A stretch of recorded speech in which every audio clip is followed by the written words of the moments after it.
आज हम बात करेंगे थार मरुस्थल के प्रवेश द्वार चूरू जिले की। एक ऐसा जिला जो अपनी तेज गर्मी और उतनी ही शानदार संस्कृति दोनों के लिए जाना जाता है। अच्छा, एक सवाल, राजस्थान का सबसे गर्म जिला कौन सा है?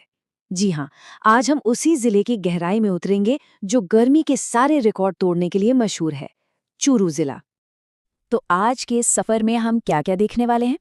सबसे पहले चूरू का एक छोटा सा परिचय, फिर वहां के भूगोल और मौसम को समझेंगे। इसके बाद प्रशासन, अर्थव्यवस्था और संस्कृति पर भी एक नजर डालेंगे। और हाँ, आखिर में एग्जाम के लिए जो सबसे जरूरी बातें हैं उन्हें भी कवर करेंगे। तो चलिए, सबसे पहले ये जानते हैं कि चूरू जिले की असल पहचान क्या है और इसे थार का प्रवेश द्वार आखिर कहते क्यों हैं। देखिए, चूरू जिला राजस्थान के उस ऐतिहासिक शेखावाटी इलाके का एक बहुत ही अहम हिस्सा है जो अपनी पुरानी हवेलियों और व्यापार के लिए हमेशा से जाना जाता रहा है। अगर प्रशासनिक तौर पर देखें तो ये बीकानेर संभाग के अंदर आता है और इसका जो हेडक्वार्टर है वो चूरू शहर में ही है। और ये जिला बना कब? तो चूरू जिले का गठन आधिकारिक तौर पर साल 1948 में किया गया था। ये वो दौर था जब भारत की आज़ादी के बाद राजस्थान का एकीकरण चल रहा था। चलिए, अब बात करते हैं यहाँ के भूगोल और जलवायु की। और यकीन मानिए, यही वो चीज़ है जो इस जगह को विशालता और चरम की भूमि बनाती है। इसका कुल क्षेत्रफल लगभग 13,835 वर्ग किलोमीटर है। मतलब ये राजस्थान के बड़े जिलों में से एक है। और ये पूरा का पूरा इलाका थार मरुस्थल का एक बहुत ही ज़रूरी हिस्सा है। अब जरा इसकी लोकेशन को समझते हैं। अगर नक्शे पर देखें तो चूरू के उत्तर और पूर्व में हरियाणा राज्य है, दक्षिण में सीकर और झुंझुनू जिले हैं और पश्चिम की तरफ बीकानेर जिला पड़ता है। और अब वो बात जिसके लिए चूरू सबसे ज्यादा मशहूर है, यहाँ का तापमान।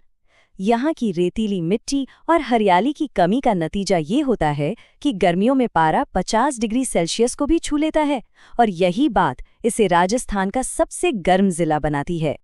इस इलाके की शुष्कता का अंदाज़ा आप बस इसी एक बात से लगा सकते हैं कि यहाँ एक भी स्थायी नदी नहीं बहती। जी हाँ, एक भी नहीं। पानी यहाँ की सबसे बड़ी चुनौतियों में से एक है जिसका सीधा असर यहाँ के जीवन और खेतीबाड़ी पर पड़ता है। तो सवाल उठता है कि भाई, इतने मुश्किल हालात में यहाँ के लोगों का जीवन और उनकी रोजी रोटी चलती कैसे है? आइए अब यहाँ के प्रशासन और अर्थव्यवस्था पर एक नज़र डालते हैं। प्रशासनिक ढांचे की बात करें तो चूरू जिले में 6 उपखंड और 7 तहसीलें हैं जो यहाँ के कामकाज की पूरी रूपरेखा तय करती हैं। यहाँ की जो अर्थव्यवस्था है वो मुख्य रूप से खेती और पशुपालन पर ही टिकी हुई है। यहाँ ऐसी फसलें उगाई जाती हैं जिन्हें कम पानी चाहिए, जैसे बाजरा, मोठ, ग्वार और चना। और हाँ, ऊंट पालन तो इस रेगिस्तानी इलाके की एक खास पहचान है ही। चलिए अब चूरू के कल्चर की तरफ चलते हैं, जो इसे सही मायनों में शेखावटी का एक धड़कता हुआ दिल बनाता है।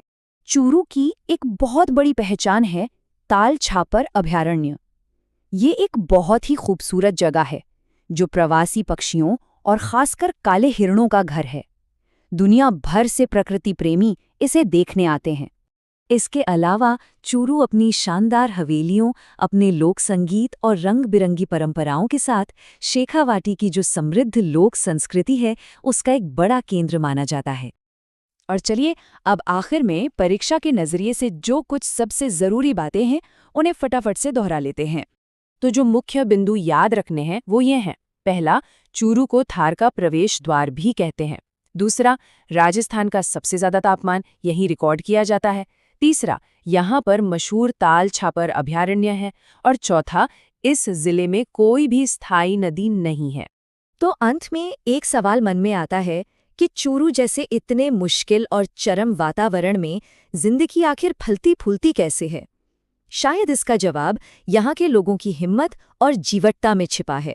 इस पर सोचिएगा जरूर। अगर ये जानकारी पसंद आई हो तो हमारे साथ बने रहिएगा।